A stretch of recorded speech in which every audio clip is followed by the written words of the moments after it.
तो चुनाव की आहट पाते ही नेता के सुर बदलने लगते हैं।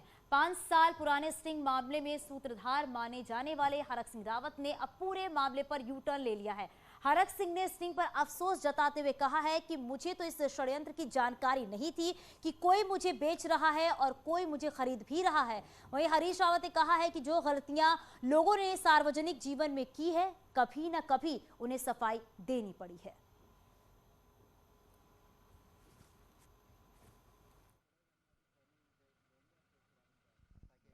तो मैंने सोचा कि शायद कोई पॉलिटिकल बातचीत हुई होगी, कि भाई कोई पॉलिटिकल बातचीत हुई होगी। तो इसलिए हरीश भाई कह रहे यार तुम तो बहुत सस्ते में आ गए।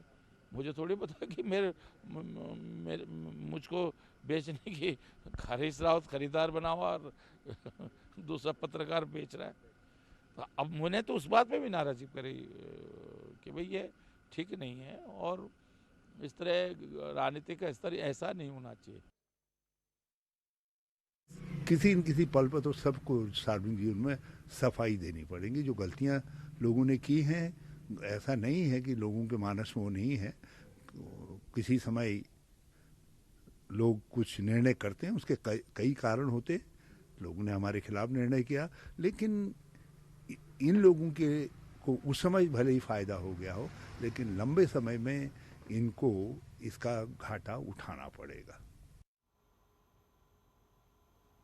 तो कांग्रेस की जनसभाओं का दौर भी जारी है। नैनीताल में कांग्रेस ने राज्य सरकार पर तीखा हमला किया है। धारी पोखराड़ में जनसभा के लिए पहुंचे नेता प्रतिपक्ष प्रीतम सिंह ने कहा कि सरकार ने 2017 में किया एक भी वादा पूरा नहीं किया। प्रीतम सिंह ने कहा कि नैनीताल के 2 ब्लॉक आपदा में सबसे ज्यादा प्रभावित हुए, मगर अभी तक भी पुनर्निर्माण के काम शुरू नहीं हो पाए हैं, जिससे जनता निराश और परेशान है।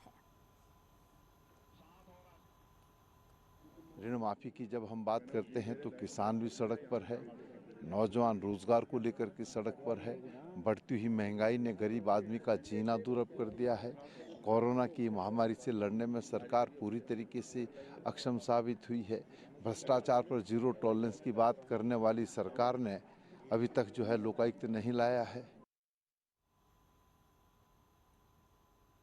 रामनगर के मालधान में कांग्रेस ने एक जनसभा का आयोजन किया, जिसमें नेता प्रतिपक्ष प्रीतम सिंह, कार्यकारी अध्यक्ष रणजीत रावत और जीत राम के साथ ही एआईसीसी के सदस्य मनीष खंडूरी शामिल हुए। जहां बीजेपी की केंद्र और राज्य सरकार की नीतियों पर जमकर हमला बोला।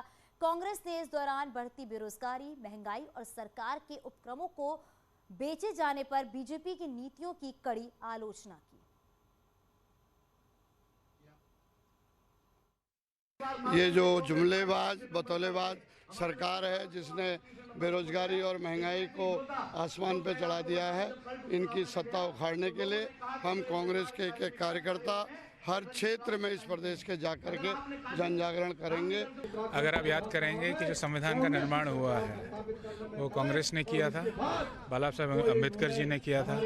और जो पूरी जो यहाँ की जो एक तरह से आप जो अर्थशास्त्र देख लीजिए या फिर आप ये देख लीजिए किस तरह से देश चलाया गया है, जिस तरह से रिजर्वेशंस हुई हैं।